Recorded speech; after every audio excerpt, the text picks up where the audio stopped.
Title এবং thumbnail দেখে বুঝে গেছেন যে এটা একটা বান মারার কাজ। তো যারা বান মারার কাজ খুঁজতেছেন বা বান মারার কাজ দেখতেছেন, শিখতে চান বা নিজেদের শত্রু নিজেরা দমন করতে চান, তারা ভিডিওটা সম্পূর্ণ দেখবেন।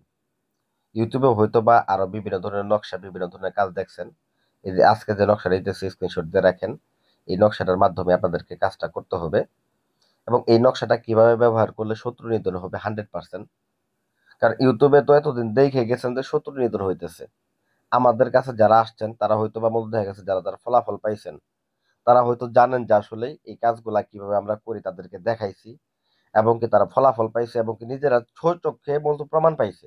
আর যারা আমাদের কাছে এখন আসেন নাই বা দেখেন নাই বা কাজগুলো সম্পর্কে ধারণা নাই, তাদেরকে বলতেছে ভাই নিজেদের কাজ নিজেরাই করে দেখেন, আমার কাছে আসতে হবে এমনটা না।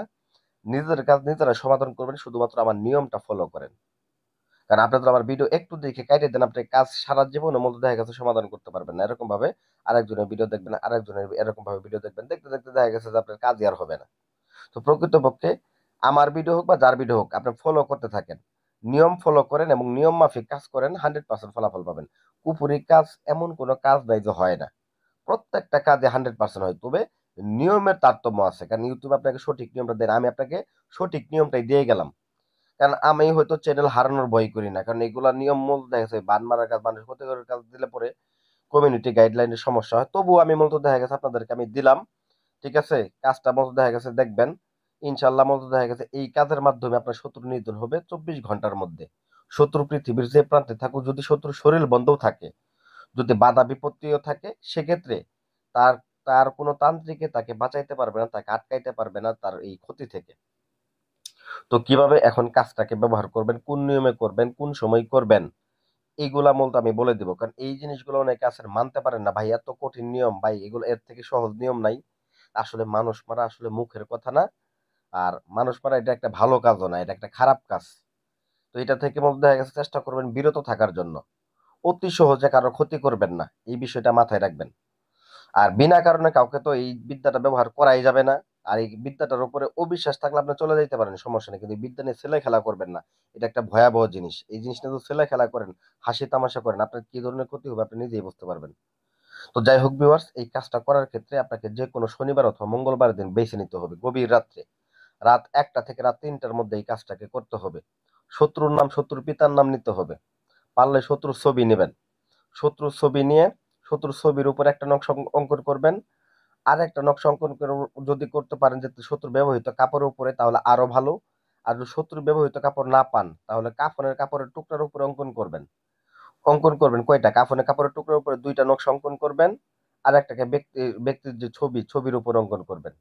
আর যদি ছবি না থাকে, তাহলে কাপড়ের উপরে 2টা নকশা অঙ্কন করবেন। অঙ্কন করে আপনাদের কি করতে হবে, যে একটা নকশাকে ভালো করে পেঁচায় নিয়ে একটা পুতুলের মধ্যে ভরে নিতে হবে, মাটির পুতুল। অবশ্য মাটির পুতুলটা কবর থেকে মাটি সংগ্রহ করে বানাইতে হবে। ওই মাটির পুতুলের মধ্যে ভরে নিতে হবে। ভরে নেওয়ার পরে ওই মাটির পুতুলটাকে দাফন কাফন করতে হবে, ওইটাকে জানাজা পড়তে হবে। জানাজা পড়ে ওইটাকে একটা কবরের মধ্যেই, জাস্ট একটা কবরে মাছ বরাবর পুঁতে দিবেন। এবং দ্বিতীয়ত আরেকটা, যে আপনি কাপড়ের মধ্যে নকশা অঙ্কন করছিলেন, ওইটাকে নিয়ে আপনারা যে পেরেক মারেন বা লোহা, এই লোহা বা পেরেক দিয়ে আপনারা গাছের মধ্যে এই জিনিসটাকে একবারে পুঁতে দেবেন, গাছের মধ্যে মারবেন। তাও এটাকে মারবেন বট গাছের মধ্যে, বট গাছের ভিতরে এটাকে ঢুকাই দিবেন পেরেক দিয়ে মাইরে, ঠিক আছে?